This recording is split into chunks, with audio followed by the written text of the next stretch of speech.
안녕하세요. 승리한 상가족 여러분, 그리고 강성성경연구원 여러분, 오늘은 시편 73편 1절에서 14절 말씀을 성도는 악인의 형통함을 보고 자신을 점검하자라는 제목으로 함께 말씀을 나누도록 하겠습니다. 73편은 저희가 총 2번에 걸쳐서 나누게 됩니다. 오늘은 악인의 형통함에 대한 우리 성도들이 가질 수 있는 마음에 대해서 얘기하고, 이 마음에 대한 어려움을 해결하는 부분이 우리가 내일 나누게 되는 말씀입니다. 이것은 우리가 실제 신앙생활 하면서 자주 겪게 되는 것입니다. 특히 주일 성수를 할 때 우리가 주일을 지켜야 된다는 이 마음 속에서 가장 많이 비교되는 내용들인데, 이 내용을 우리가 73편을 통해서 확인하고 우리가 정말 참된 은혜가 무엇인지, 진리가 무엇인지, 능력이 무엇인지 함께 살펴보는 시간을 갖도록 하겠습니다. 자, 1절 말씀입니다. 하나님이 참으로 이스라엘 중에 마음이 정결한 자에게 선을 행하시나.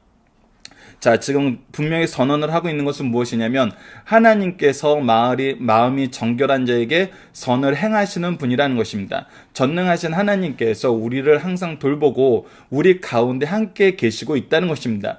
그런데 중요한 것은 무엇이냐면 2절과 같은 상황이 생긴다는 것입니다. 나는 거의 넘어질 뻔하였고 나의 걸음이 미끄러질 뻔하였으니, 하나님께서 우리에게 선을 행하시는데 우리가 넘어지게 되고 미끄러지는 그런 상황을 겪게 되는데, 그것이 왜 그러냐면 그 원인이 3절입니다. 이는 내가 악인의 형통함을 보고 오만한 자를 질투하였음이로다 라고 얘기하고 있어요.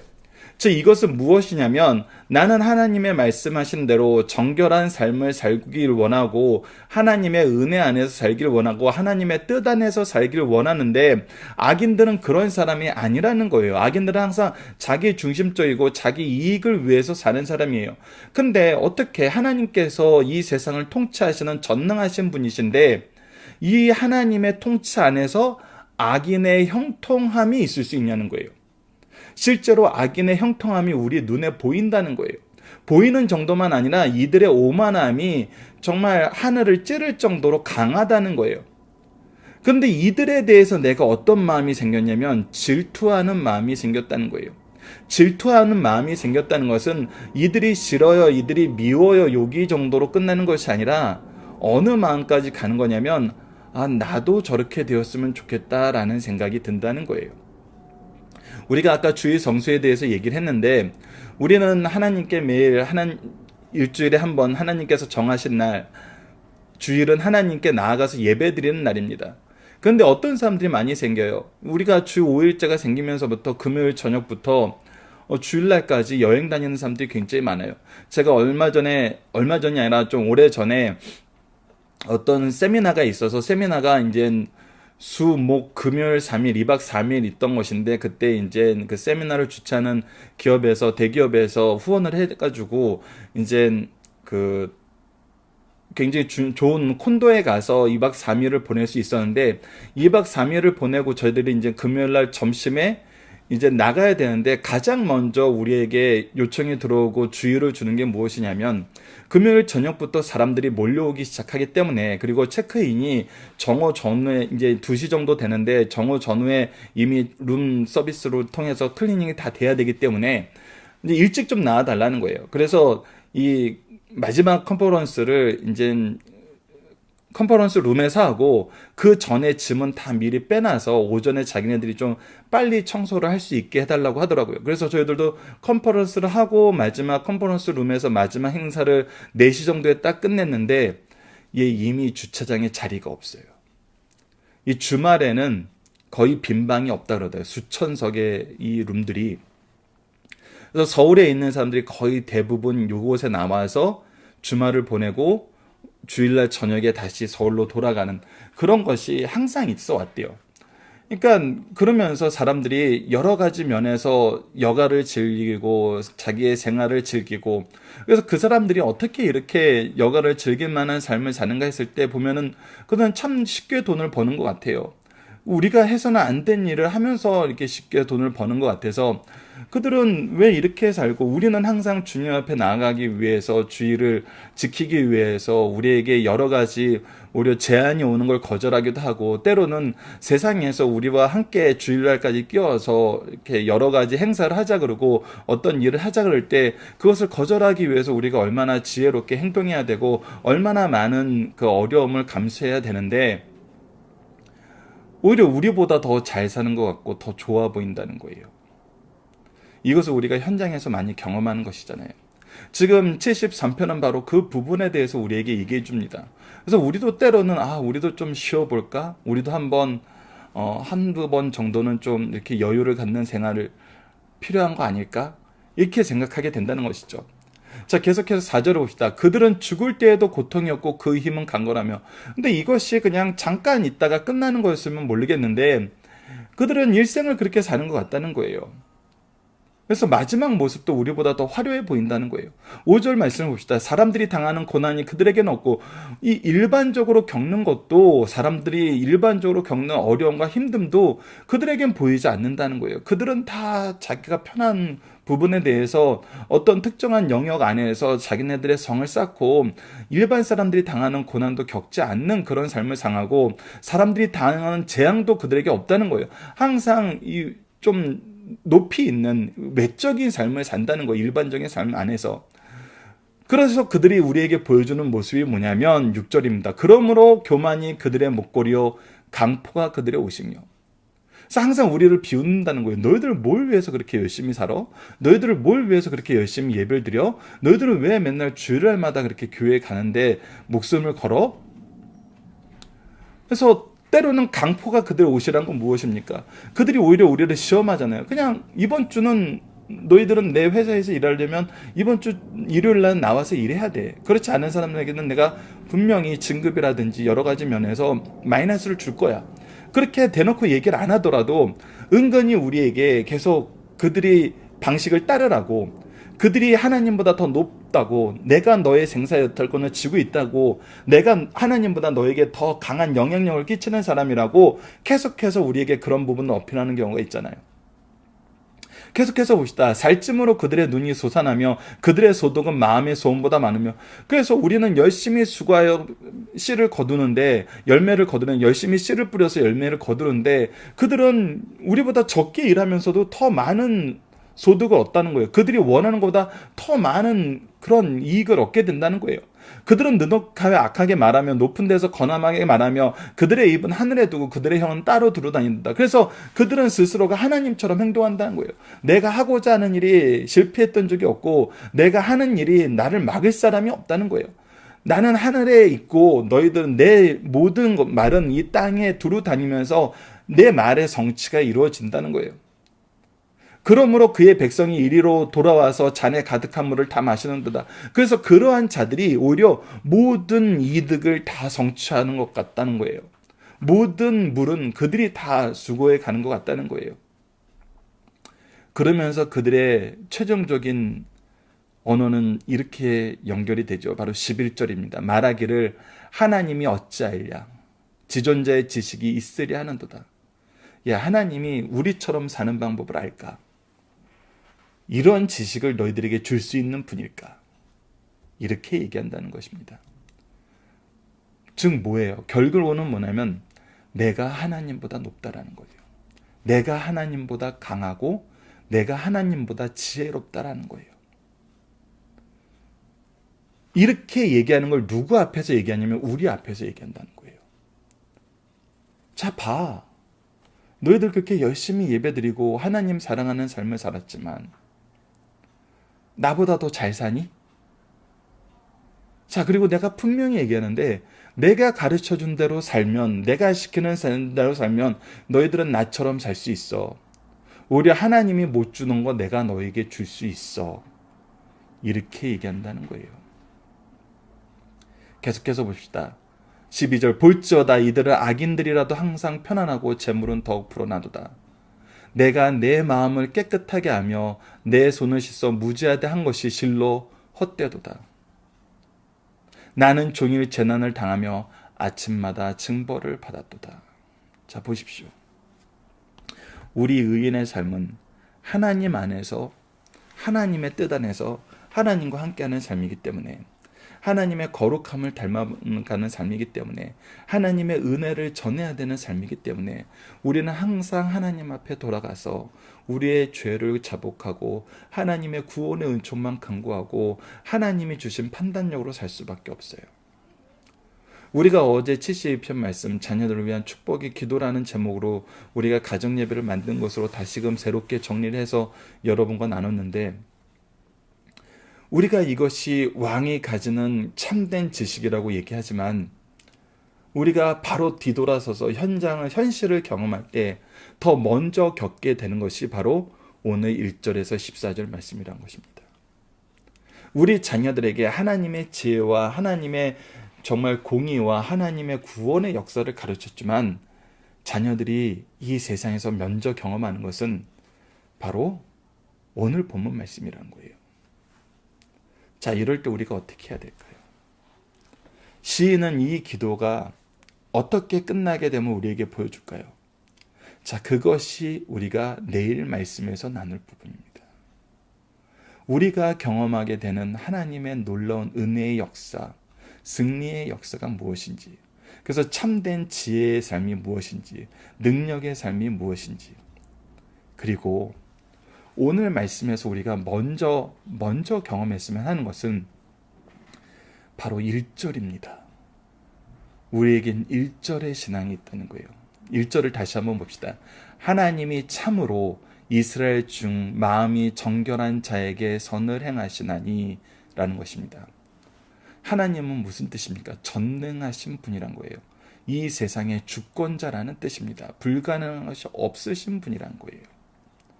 내가 이 하나님을 섬겨요. 섬기는 정도에서 끝나지 않아요. 나는 이 하나님과 함께해요. 하나님과 함께 한다는 것입니다. 자, 우리가 좀 더 아주 유치한 예를 한번 들어봅시다. 가끔 우리가 저 어렸을 때만 해도 설날에 굉장히 용돈을 많이 받을 수 있는 그런 때였죠. 그런 때였어요. 그래서 설날이 지나면은 친구들하고 모여서 용돈 얼마 받았느냐 서로 경쟁하는 경우가 있어요. 난 얼마 받았는데, 난 얼마 받았는데. 그러면은 참 기분 좋을 때도 있고 참 슬플 때도 있어요. 기분 좋을 때는 언제예요? 내가 더 많이 받았구나 할 때 더 기분이 좋고, 슬플 때는 뭐냐면 쟤는 되게 많이 받았네 그러면서 더 크게 많이 받은 친구를 보면은 되게 속상할 때가 있죠. 그리고 사람이 되게 간사한 게 그것이 한 해 내용으로 끝나지 않고 나름대로 어렸을 때는 또 내년에는 내가 더 많이 받고 싶다라는 생각을 하게 돼요. 그래서 내년에 내가 어떻게 해야지 더 많이 받을 수 있나를 오히려 생각하면서 작전까지 짭니다. 그랬는데 항상 우리가 세뱃돈을 일정한 금액을 받는 게 아니잖아요. 해에 따라서 좀 다르게 받기도 하고, 나이가 들면 더 조금 받기도 하고, 오히려 우리가 이제 드려야 될 때가 생기고. 그랬는데 우리가 이걸 가지고 자랑하는 삶을 살다가 결정적으로 이것이 참 덧없네라고 느끼는 건 뭐냐면, 용돈은 누군가가 더 많이 받았어요. 근데 용돈으로 나의 삶의 질이나 나의 삶의 영역이 확정되는 것이 아니라, 엄밀히 말하면 내가 사는 삶의 모습은 누구에 의해서 결정이 되냐면, 사실 어렸을 때 누구에 의해서 결정이 되면 부모에 의해서 결정이 되죠. 부모에 의해서 결정이 된다는 것입니다. 내가 더 많이 가졌고 저 사람이 덜 가졌다, 저 사람이 더 가졌고 내가 덜 가졌다라는 것은 우리가 초등학교 1, 2, 3학년 때는 별 의미가 없지요. 오히려 무엇이 의미가 있어요? 그 부모님이 어떤 분이냐가 더 의미가 있어요. 자, 그래서 1절 말씀이 중요하다는 것입니다. 우리가 결국 살면서 이 부분에 대해서 온전히 참된 의미를 경험하는 것은 내 하나님이 어떤 분이냐는 거예요. 내 아버지가 어떤 분이냐는 거예요. 이 세상이 가지고 있는 이들이 스스로 교만하고 강포하여서 이 형통함을 자랑하는 그 자랑이 하나님과 비교했을 때 어떠냐는 거예요. 그래서 이 원론적인 부분이 우리의 가장 중요한 해결책이라는 것입니다. 그리고 시인이 우리 내일 말씀에 통해서 우리가 나누게 되는 부분도 바로 하나님께 나아갈 때 하나님이 나의 하나님 되시고 나의 왕 되시고 나의 아버지 되시고 나의 구원자 되시고 나의 주권자 되시고 이 하나님이 세상의 주관자 되시고 세상의 창조주 되시고 세상을 심판하는 분임을 알았을 때 오늘 우리가 느끼는 이 내용이 얼마나 어리석고 의미 없는지를 깨닫게 된다는 것입니다. 우리가 여기까지 생각을 하고 내일 말씀을 통해서 더 깊이 있게 한번 나누는 시간을 갖도록 하겠습니다. 자, 그래서 우리가 중요한 거는 성도는 어떨 때 위기를 경험한다는 겁니다. 우리에게 위기는 무엇이냐면 우리가 악인의 형통함과 오만한 자를 보고 질투할 때란 것입니다. 이 질투했다는 것은 무엇이냐면 아버지를 잊게 됐다는 거예요. 아버지의 뜻을, 아버지의 의미를 우리가 망각하게 되는 거예요. 그래서 오히려 이거는 위기입니다. 이때 우리는 다시 누구를 봐야 되냐면 하나님을 돌아봐야 된다는 거예요. 근데 이 질투가 나오게 된 이유가 뭐냐면 바로 4절과 7절, 12절입니다. 악인들이 어떤 모습에 넘어질 뻔하였나요? 그들은 죽을 때에도 고통이 없고 그들의 힘은 강권하고 사람들이 당하는 고난이 없고 재앙도 없고 그들은 교만하고 그들의 강포가 정말 너무나 횡행한데 그들에게서 나오는 소원은 항상 자기들이 원하는 것보다 더 많이 거뒀다고 자랑하고 있어요. 아까 잠깐 세뱃돈 얘기를 했는데 그럴 때가 있어요. 나는 작년에 한 얼마를 벌었는데 올해에도 그 정도 받을 거라 그랬는데 이번에 해외에 나가 있던 친척분이 갑자기 들어오셔서 그분한테 용돈을 더 받았다. 그래서 나는 참 평상시에 받는 것보다 더 많이 받았어라고 자랑할 때가 있다니까요. 세상 사람들은 그런 자랑을 할 때가 있다는 거예요. 그리고 나서 이 교만의 끝이 뭐냐면 바로 3번 문제에서 11절에서 나타난 겁니다. 말하기를 하나님이 어찌하리라 지존자의 지식이 있으리 하는도다. 그러면서 얘기하는 거예요. 아이들 수준으로 얘기를 하는 거예요. 너희는 해외에 사는 친척 없지? 우리에게 이렇게 큰 용돈 줄 만한 그런 사람 너희 주위에는 없지? 라고 얘기하면서 참 너무 불쌍하네 이렇게 얘기하는 거예요. 근데 알고 보면 우리 부모님이 하나님이란 거예요. 우리 부모님이 창조주라는 거예요. 우리 부모님에게, 우리 아버지에게 불가능한 것이 없다는 거예요. 그래서 결국 이들의 교만의 절정으로 하나님을 무시하는 것은 이들이 누구를 모르고 누구를 경험하지 못했기 때문이에요. 하나님을 모르고 하나님을 경험하지 못했기 때문이에요. 바로 하나님을 모르고 하나님을 경험하지 못했던 자들의 항상 마지막은 이 부분이에요. 하나님을 인정하지 않고 자신이 하나님보다 높아졌다고 생각하는 삶. 그래서 우리가 참 안타까운 것은 뭐냐면 이런 경우가 없어야 되지만 이런 경우가 있다는 것입니다. 4번 문제, 악인들의 삶과 비교하면 의인들은 어떠한 삶을 사는 것 같나요? 그래서 헛된 삶을 사는 것 같고 오히려 우리는 더 이렇게 규범적인 삶, 하나님의 은혜 안에서 우리에게 맡겨진 사명을 위한 삶을 사는 것 같아요. 근데 여러분들 우리가 노블리스 오브젤리자라는 이런 얘기가 나오는 이 왕가가 있는 나라들을 보십시오. 이 왕가가 있는 나라들 왕자들이 더 많은 의무를 취한다 그래서 우리는 그러지 않아도 되는데 라고 하면서 오히려 교만한 삶을 사나요? 아니면 그들을 부러워하는 삶을 사나요? 동일한 겁니다. 우리가 하나님의 자손이라는 거, 하나님의 일꾼이라는 거, 하나님의 백성이라는 거 우리가 얼핏 보면은 더 규범적인 삶을 사는 것 같고 더 해야 될 일이 많은 것 같은데 우리가 바로 보게 되면 그것이 은혜이며 능력이며 특권임을 알게 됩니다. 자, 본문의 중심사상 오늘 이 상권 말씀의 처음 시작이기 때문에 우리가 좀 더 자세하게 이 3권 전체의 내용과 73편의 배경을 한번 보도록 하겠습니다.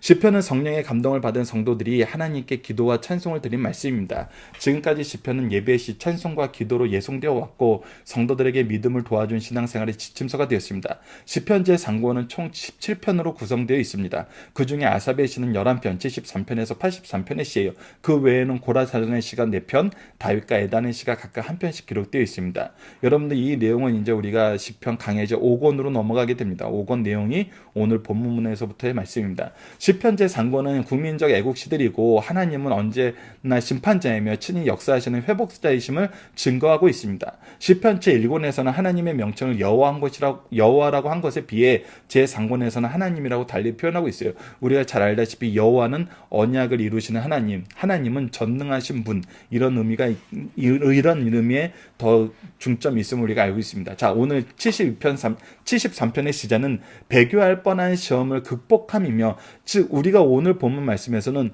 배교할 뻔한 시험에 대한 내용에 대해서 얘기하고 있어요. 그리고 내일 말씀에서는 이것을 극복한 내용이 있습니다. 표제는 아삽의 시예요. 시편 73편의 주제는 왜 악인이 형통하는가예요. 아삽은 당시 찬양대 대장이었어요. 시편 73편에는 시인은 의인의 빈곤과 악인의 번영 사이에서 하나님의 공의를 심히 회의하였어요. 악인들은 비양심적인 행동을 서슴없이 자행하고 불을 쌓아가는데, 하나님의 공의를 기대하는 의인들은 왜 양심의 속박과 악인의 번영 사이에서 왜 쇠져만 가냐는 거예요. 시인은 이런 의문 속에서 고민하다가 하나님 전에 예배 중에 문제에 대한 해답을 발견하고 본편을 기록하였어요. 그래서 내일 말씀이 바로 이 하나님께 예배하러 가는 모습에서 시작됩니다. 자, 중심사는 하나씩 봅시다. 하나님의 주권적 통치에 흔들림 없이 신뢰하자는 거예요. 우리는 다시 한번 기억해야 되는 건 뭐냐면 하나님이 전능하신 분이시고 주권적으로 통치하시는 분이라는 거예요. 다른 어떤 분도 주권적인 통치를 이룰 수 없고 어떤 신도 이런 것을 할 수 없다는 거예요. 오직 하나님의 주권 안에 있다는 거예요. 그래서 하나님이 통치하시는 세상이라는 거에 대해서 우리가 흔들리면 안 돼요.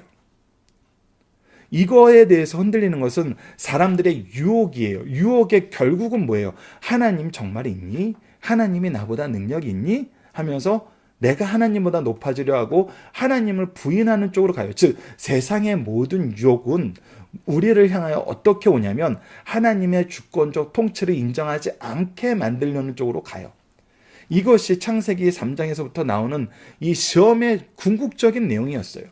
예수님이 광야에서 시험 받는 것도 결국은 무엇에 대한 거부를 유도하기 위한 거냐면 하나님의 주권적 통치에 대한 거부예요. 우리가 거부라고 얘기하는 이유는 뭐예요? 하나님의 주권적 통치는 항상 이루어져요. 그것을 인정하지 않을 뿐이에요. 그리고 인정하지 않게 만드는 것이 세상의 사탄의 유혹의 특징이라는 것입니다. 그래서 우리는 무엇해야 돼요? 흔들림 없이 신뢰해야 된다는 것입니다. 우리가 그리고 신뢰할 수 있는 이유는 뭐예요? 그것이 사실이기 때문이죠. 하나님의 주권적 통치는 한 번도 흔들리지 않았다는 거예요. 자, 두 번째, 악인의 형통에 유혹받지 말고 의인의 고통에 참여하자는 것입니다. 우리 마음대로 사는 삶이 결국은 심판과 이 정죄의 삶이라면은 의의 삶은 하나님이 세우신 일꾼으로서, 하나님이 세우신 왕으로서, 의의 통치를 이루는 도구로서, 그의 통로로서의 삶을 사는 거예요. 그래서 우리는 하나님 안에서 정결한 삶을 사는 삶이 우리에게 주어진 삶이고, 우리를 통해서 이루시는 하나님의 은혜를 우리가 인정하고 의지하는 삶이에요. 그래서 우리는 의인의 고통을 당할 수밖에 없어요. 우리가 의인의 고통을 당하는 것은 두 가지 경우이죠. 첫 번째는 우리가 하나님의 사람이란 것 때문에 까닭없이 공경을 당하는 것. 두 번째는 우리가 스스로 하나님 앞에 무릎 꿇고 회개하면서 하나님의 의를 간구하는 삶을 산다는 것. 그런데 이 모든 것이 결국 무엇으로 연결돼요? 승리로 연결되고 은혜로 연결되고 영광으로 연결된다는 거예요. 그래서 이것이 지혜로운 삶이라는 것입니다. 악인의 형통에 유혹받지 않고 의인의 고통에 참여하는 것이 참된 지혜의 삶이란 거예요. 죄송합니다. 마지막 3번, 악인의 형통을 보고 유혹받으면 부끄러움을 당하게 된다는 거예요. 즉 무엇이 있다는 거예요? 하나님의 최종적인 심판이 있다는 것입니다. 하나님은 공의의 하나님이세요. 반드시 심판하십니다. 자, 본문 다지기를 봅시다. 선민의 특징은 무엇입니까? 우리의 특징은 하나님과 함께 한다는 거예요. 하나님과 동행한다는 것입니다. 하나님을 의지하는 삶을 산다는 거예요. 하나님을 찾는다는 것입니다. 그래서 1절 말씀이 은혜의 역사의 가장 핵심적이라는 거예요. 이번 시편 기자는 악인의 표적을 어떻게 표현하고 있습니다. 이들은 하나님처럼 살려 그래요. 하나님처럼 자신들이 통치한다고 생각해요. 그래서 9절 말씀을 보면 무엇이라고 기록되어 있으면 그들의 입은 하늘에 두고 그들의 혀는 땅을 두루 다니는도다. 그들이 하늘에서 얘기하는 것처럼 하고 그들의 말이 이 땅에서 반드시 성취되는 것처럼 얘기해요. 즉 자기들이 하나님 된 거라고 얘기하고, 우리가 11절에서 연결해서 보면은 무엇이 돼요? 이들은 하나님을 부인하는 것으로, 자기가 하나님보다 높다는 것으로 결국 나오게 되는데, 이것은 결국 어리석은 것이고 죄악의 끝이라는 것입니다. 자, 본문 적용하게 봅시다. 우리가 악인들의 형통을 보면서 성도의 삶, 예배와 하나님의 사명을 수여하는 것에 회의를 느낀 적이 있나요? 특히 아삽은 찬양대 대장이었어요. 찬양대는 항상 어떤 삶을 삽니까? 어느 교회를 가든지 찬양대는 항상 1시간 이상 일찍 와요. 제가 한때 이제 교회를 개척 준비하면서 이게 교회를 탐방할 때도 항상 제가 예배 시간 전에 한 1시간 반 전에 가보면 이미 찬양대원들이 다 모여 있어요. 찬양 예배 봉사자들이 모여 있어요. 누구보다도 더 열심히 하는 사람들이 교사와 찬양대이죠. 근데 놀라운 것은 여러분들 보십시오. 찬양대를 보세요. 이 사람들이, 이 아삽은 찬양대장으로서 이 부분에 대해서 회의를 얘기하고 있지만 보편적으로 거의 평균적인 이들의 모습을 보면은 이들이 무엇에 가득해 있냐면 기쁨에 가득해 있어요. 하나님을 섬기는 찬양대 대원이라는 것이 얼마나 자신들을 기쁘게 하고 능력 있게 하고 감사하는 삶이 중요함을 우리에게 보여주고 있죠. 그러나 우리가 오늘 본문 말씀에서 보듯이 여전히 회의를 느낀 적이 있어요. 회의를 느끼게 돼요. 이때 우리는 어떻게 해야 될까라는 겁니다. 이때 우리는 어떻게 되는 거예요? 우선 회의에 대해서 이 아삽이 2절 말씀에서 분명히 얘기했던 것처럼 이것을 무엇으로 봐야 돼요? 이것을 우리가 가장 위험한 것으로 볼 수 있어야 돼요. 이 회의라는 것이, 이들에 대한 질투라는 것이 그냥 들 수 있는 생각이지 이렇게 느끼는 것이 아니라, 아, 이거 내가 정말 크게 넘어질 뻔했구나 라고 생각해야 된다는 거예요. 그것이 중요해요. 그것이 왜 그 생각이 왜 우리가 위기로 느껴야 되는지는 우리가 내일 말씀에서 더 보게 됩니다. 그리고 이럴 때 우리는 더욱 어떻게 해야 될까? 더욱 하나님을 바라봐야 돼요. 더욱 하나님이 누구신지를 깨달아야 돼요.